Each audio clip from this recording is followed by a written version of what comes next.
कोई बिजनेस कर रहा है, भीख नहीं मांग रहा है या चंदा नहीं मांग रहा है XYZ, लेकिन मेहनत करके छोटा मोटा कारोबार करके अगर वो आगे बढ़ना चाह रहा है और उसके आगे बढ़ने में आप एक पैसे की भी मदद कर सकते हैं, चाहे जानी माली, जिस तरीके से भी आप उसकी मदद कर सकते हैं, उसके बिजनेस को आप बढ़ा सकते हैं, उसमें आप जरूर हिस्सा लेकर उसको आगे बढ़ाएं, तब जाकर कौम तरक्की करेगी। अल्लाह हमको। अस्सलाम वालेकुम वरहमतुल्लाहि वबरकातुहू। आपने ऐसे वैसे आलतू फालतू वीडियोस बहुत सारे देख लिए। ये जो बुजुर्ग 2 मिनट में जो बात बता रहे हैं उसको जरूर आप सुन लें।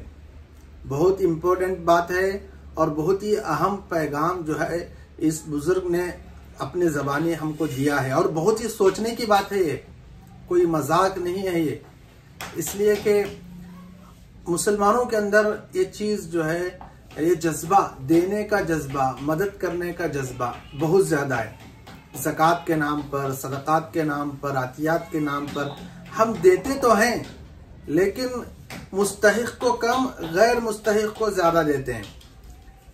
आप रमज़ान में भी देखें, कई सारे ऐसे वीडियोस जो है सोशल मीडिया पर वायरल होते रहते हैं, जहां पर यह देखा जाता है कि मदरसा ही नहीं है फिर भी मदरसे के नाम पर चंदा हो रहा है, करोड़ों के नाम पर। फेक चंदा करने वालों को हम देते रहते हैं। बीमार नहीं है, बीमारी का नाम बोलकर लेते रहते हैं। तो ऐसा बहुत होता रहता है। ये बुजुर्ग क्या बात बता रहे हैं, अपना एक तजुर्बा शेयर कर रहे हैं। जरूर आप इस वीडियो को देखें, इंशाल्लाह इसके बाद मुख्तसर से फिर से गुफ्तगू होगी।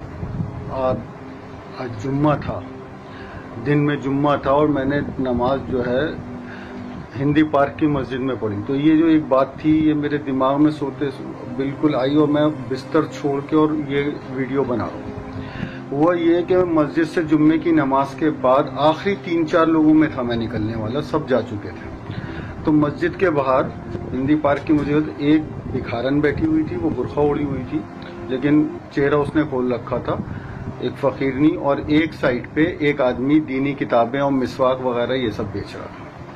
और उस आदमी ने अपना मुंह छुपा रखा था। मतलब वाकई में मुझे लगा कि ये आदमी अपना मुंह छुपा के बेच रहा है ताकि किसी को ये ना पता चले कि ये शख्स ये काम कर रहा है, यानी मुस्तहक था। तो मैंने सोचा चलो इससे एक मिसवाक ले लेता हूँ। मिसवाक की मेरी हालांकि इतनी छोटी नहीं थी पर मैंने सोचा ले लूँ। तो वो 10 रुपए की मिसवाक दे रहा था।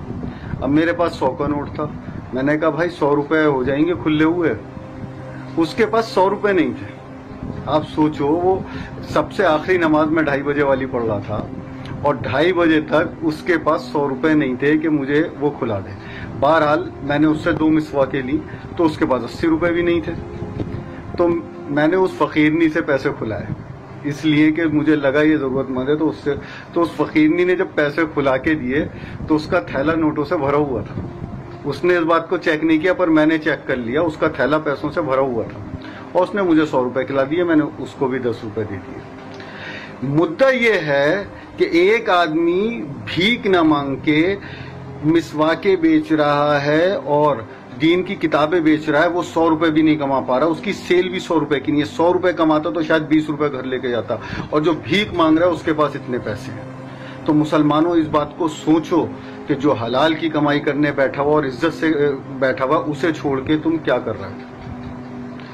ध्यान रखिए और ऐसे लोगों की मदद करिए। अगर जरूरत नहीं है तो मिसवाक खरीद के किसी को हदिया ही कर दीजिए, दीनी किताब लेके किसी को हदिया ही कर लीजिए। लेकिन अगर कोई हलाल कमाई के लिए बैठा हुआ है और वो भीख मांगने से बचना चाह रहा है आपका मोमिन भाई, तो उसकी मदद करिए। अल्लाह के यहाँ इसका अजर मिलेगा, क्योंकि ये राज आपके और अल्लाह के बीच होगा कि आपने वो चीज उसकी मदद के लिए खरीदी है, ना कि अपनी जरूरत के लिए। अस्सलाम वालेकुम। वीडियो कि एक आदमी जो मेहनत करके खाना चाहता है, नकाब पहनकर बैठा हुआ है, और एक भीख मांग कर खाना खाने वाला बेनकाब होकर खुल्लम खुल्ला भीख मांग रहा है। और लोग भीख मांगने वाले को जो है उसकी जरूरत से ज्यादा दे रहे हैं, लेकिन मेहनत करके खाने वाले के पास 100 रुपये का छुट्टा नहीं है और भीख मांगने वाले के पास 1000 रुपये मौजूद हैं। तो इस बात पर हम लोग फिक्र करें, इसलिए कि कुरान करीम ने हमें जो हुक्म दिया है उन अहकाम में से एक हुक्म ये भी है कि हम जरूरतमंदों की जरूरत को जानकर उन्हें देने वाला बने। बहुत सारे मुसलमान ऐसे होते हैं जो जरूरतमंद होने के बावजूद भी गैरत की वजह से वो मांग नहीं सकते, अपनी जरूरत का इजहार वो करते नहीं लोगों के सामने। कुरान कहता है कि ऐसे लोगों को उनके चेहरे देखकर पहचानो और उनकी मदद करो। समझ में आई बात? तो ये बहुत ही अहम पैगाम है, इसको ज्यादा से ज्यादा शेयर करें और इस बात की हम फिक्र करें, चाहे रमजान हो या गैर रमजान हो, हम जब भी मदद करना चाहें तो मुस्तहिक को पहचान कर हम दें, जरूरतमंदों की जरूरत को पूरा करें। अगर कोई बिजनेस कर रहा है, भीख नहीं मांग रहा है या चंदा नहीं मांग रहा है XYZ, लेकिन मेहनत करके छोटा मोटा कारोबार करके अगर वो आगे बढ़ना चाह रहा है और उसके आगे बढ़ने में आप एक पैसे की भी मदद कर सकते हैं, चाहे जानी माली, जिस तरीके से भी आप उसकी मदद कर सकते हैं, उसके बिजनेस को आप बढ़ा सकते हैं, उसमें आप जरूर हिस्सा लेकर उसको आगे बढ़ाएं, तब जाकर कौम तरक्की करेगी। अल्लाह हमको ये बात समझ की तौफीक नसीब फरमाए। अस्सलाम वालेकुम व रहमतुल्लाहि व बरकातहू।